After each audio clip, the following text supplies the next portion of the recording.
Muy buenos días para todos. Hoy le venimos a hablar acerca de la determinación del porcentaje de compactación. Nuestro grupo está conformado por Edison Jonathan López, Deison Arley Acosta y quienes hablan Neida Andrés Amaya Muñoz. Este es un proyecto de habla de la asignatura Diseño de Pavimentos, Grupo B, de la docente Ji-Won-Yu Vargas. Ensayo modificado de compactación.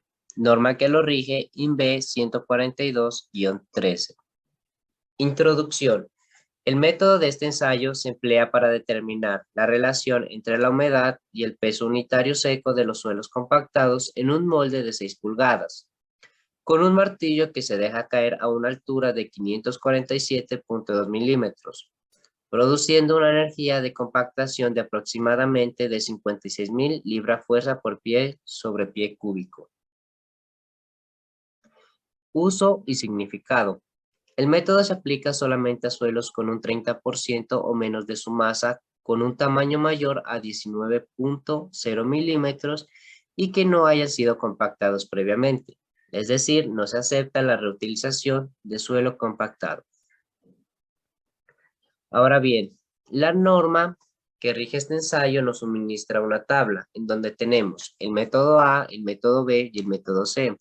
Pero esto depende principalmente de su granulometría, en donde tendremos el diámetro del molde, el tamiz a utilizar y los golpes que se les va a suministrar a cada capa. En nuestro caso, se va a tomar como referencia el método C. Los equipos que se tendrán en cuenta son una probeta, una regla metálica, gramera digital, un molde, una bandeja, un cucharón y un tamiz de 3/4 de pulgada. Procedimiento. En este caso se va a tamizar la muestra que se va a trabajar en el laboratorio. Se la tamiza y se trabajará con el porcentaje que pase de ella. Vamos a utilizar 5.500 gramos de esta muestra.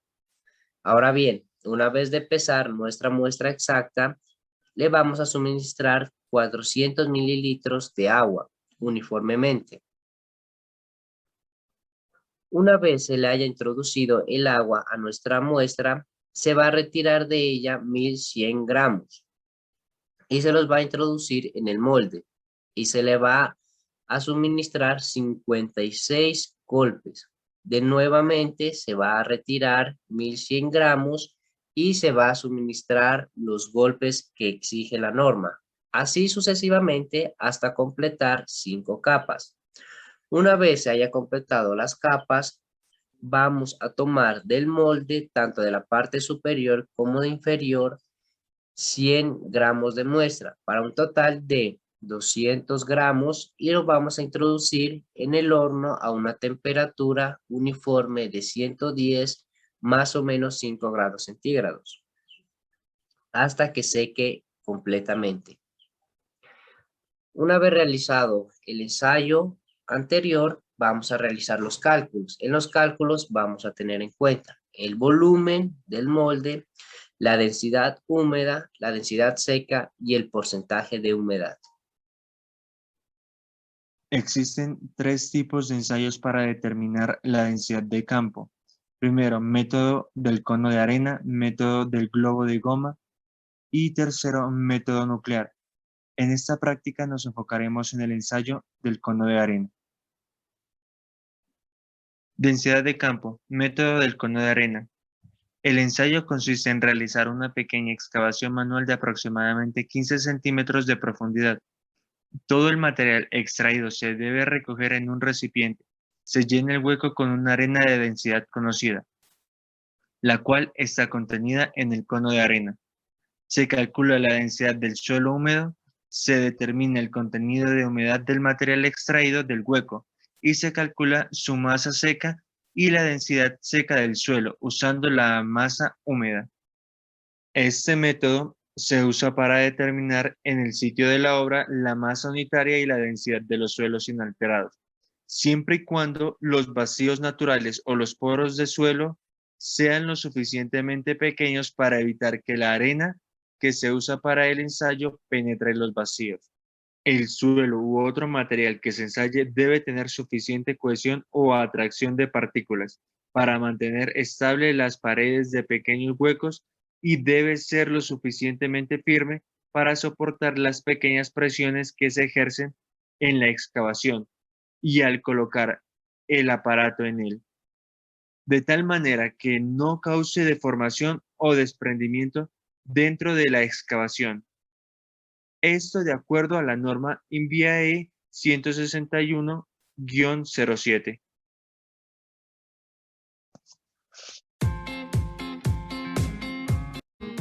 Los materiales a utilizar son una balanza, un molde para determinar la densidad, una bandeja, tamices de 20, 30 y 3/4 de pulgada, un cono de arena, un banco, una muestra de arena, la placa base, una brocha, cuchara y cucharón, maceta, cincel y un recipiente.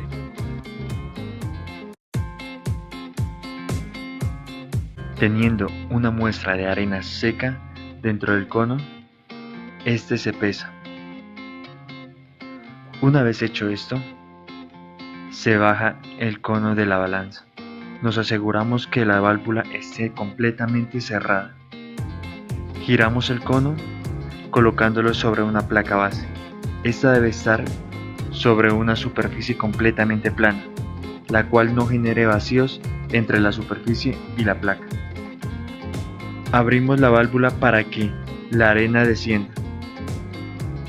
Observamos cómo la arena baja. Una vez la arena haya terminado de bajar, nos aseguramos de que la válvula esté completamente cerrada. Con mucho cuidado vamos a retirar el cono de la placa base, tratando de evitar que la arena seca se derrame por fuera de la placa. Con esta muestra que queda dentro del cono, la pesamos.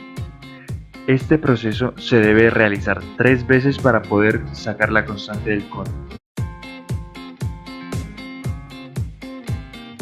Para poder determinar la densidad de la arena, utilizamos un molde, el cual lo pesamos para conocer su peso inicial. Una vez pesado, lo introducimos dentro de una bandeja. Tomamos el cono, verificamos que la válvula esté completamente cerrada, lo colocamos sobre el molde con mucho cuidado de que el cono y el molde encajen completamente. Abrimos la válvula y dejamos que la arena caiga dentro del molde. El molde nos simula la excavación de 15 centímetros que se realizará en el terreno.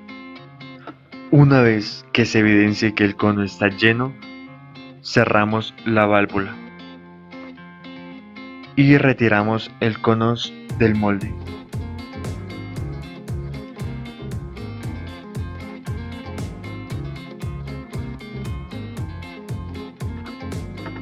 Con ayuda del cincel o una regla, enrazamos la arena dentro del molde.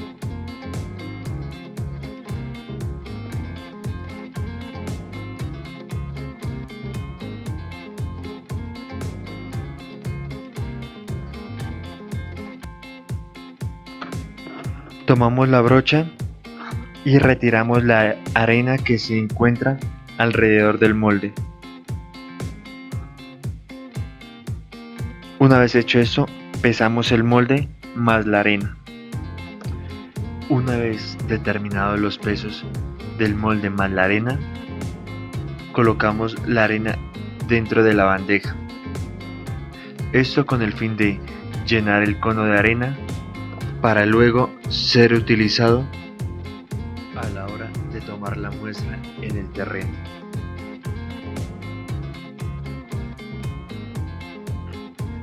Teniendo mucho cuidado, introducimos la arena que se encuentra dentro de la bandeja al cono.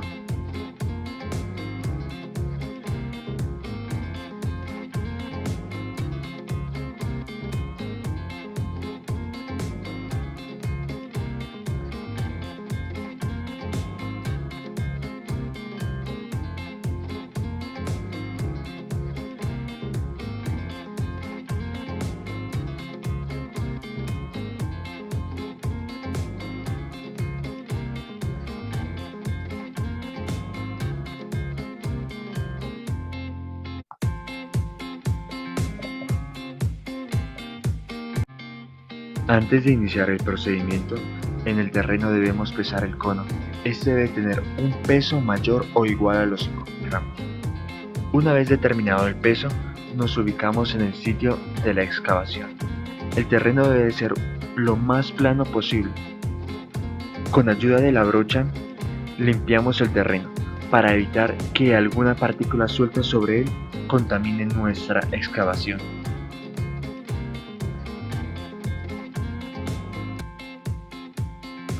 Una vez hecho esto, colocamos la placa base de tal forma que no haya vacíos entre ella y el suelo.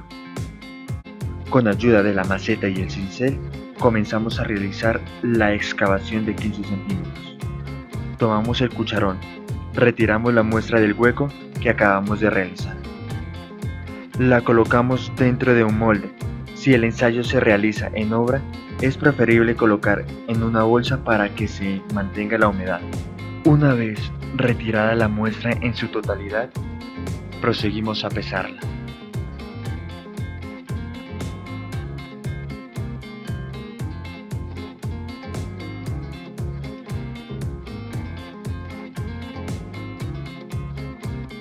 Tomamos el cono de arena, nos aseguramos que la válvula esté completamente cerrada.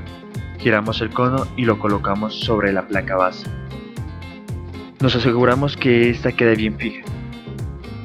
Una vez hecho esto, abrimos la válvula para que la arena descienda.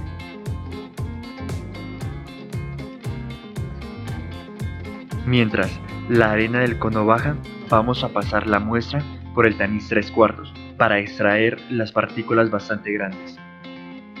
Cuando este ensayo se realiza en obra, es bastante eficaz adelantar este proceso para ganar tiempo y poder seguir con los demás ensayos. Cuando se visualice que la arena ha parado de bajar, esto significa que el hueco está lleno. Cerramos la válvula y retiramos con mucho cuidado el cono de la placa. Esto para evitar derramar la arena fuera de la placa base.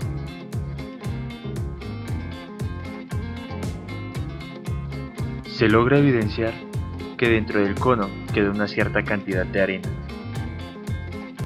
Esta cantidad la vamos a pesar para determinar la masa total de arena utilizada en el hueco.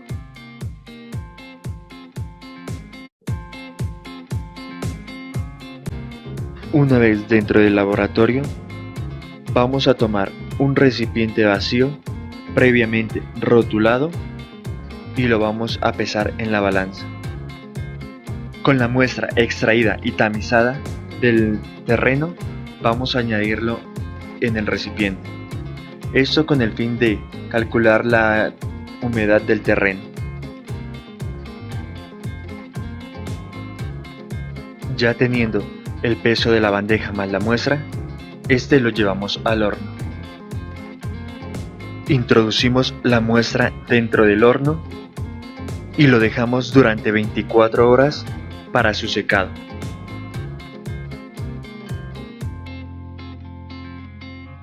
Después de que transcurra este tiempo, se saca la muestra del horno y se pesa.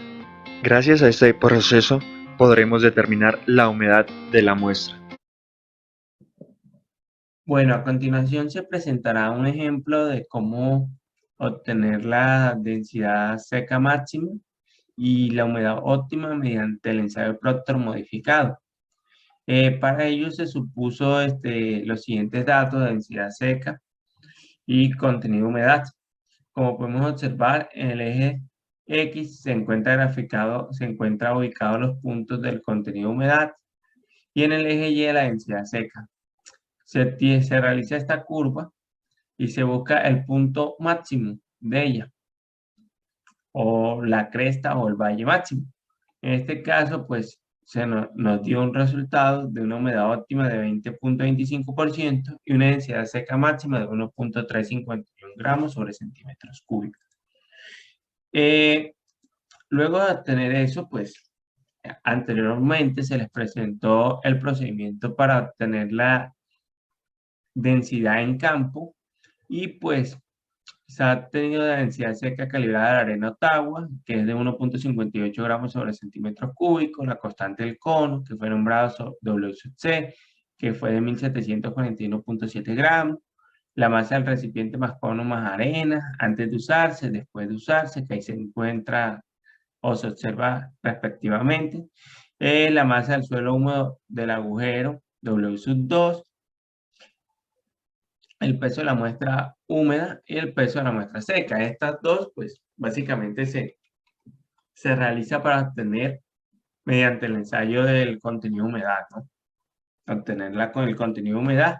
Y, pues, a continuación se presentan los cálculos. La determinación del contenido de humedad, pues, el valor absoluto del peso del suelo seco menos el peso del suelo húmedo sobre el peso del suelo seco. Esos valores multiplicados por 100 y obtenemos una humedad de 23.93. Luego de obtener esa humedad, pues pasamos a calcular el peso del suelo seco, que va a ser el W sub 2, que lo nombramos anteriormente, que era la masa del suelo húmedo del agujero, sobre 1 más el porcentaje de humedad, pero este porcentaje de humedad lo dividimos entre 100 y queda 0.2393, obteniendo un valor de 1888.4 gramos. El peso de la arena que llena el agujero y el cono, básicamente acá es el peso de la arena más cono antes de usarse menos el después de usarse. Eso nos da un valor de 4082 gramos. El volumen del orificio excavado sería básicamente restarle al peso 5 menos la constante del cono sobre el gamma de la arena Ottawa, que es un valor conocido, y obtenemos un volumen de 1481.2 centímetros cúbicos. Sabemos que, pues, el gamma seco es el peso sobre el volumen. Entonces tenemos el peso W sub 3, que fue el que calculamos previamente, que es el peso del suelo seco en el agujero, sobre el volumen del agujero, o el volumen del orificio, y obtenemos una densidad de 1.27 gramos centímetros cúbicos. Es importante resaltar que ahora se procede a calcular la compactación relativa, que es conocida con la letra R, y pues en la mayoría de las especificaciones para el trabajo con tierra, una condición es que el contratista debe lograr un peso unitario seco de campo compactado del 90 al 95% del peso unitario seco máximo determinado en el laboratorio mediante la prueba por Proctor modificada. En este caso, como podemos observar anteriormente, la densidad seca máxima en el laboratorio es de 1.351. Como lo podemos observar, está acá. Y la densidad en campo es de 1.27. Esta relación nos da de un 94%, que es la compactación relativa, ¿no? Y entonces, pues, dependiendo del proyecto, que ahí se nos establecerá si tenemos que llegar al 95% como mínimo, o podemos llegar como el 90% como mínimo. En este caso se llegó a un 94%, es una compacidad relativa óptima, entonces pues ha sido aprobado. Y con eso pues finaliza nuestro proyecto. Muchísimas gracias.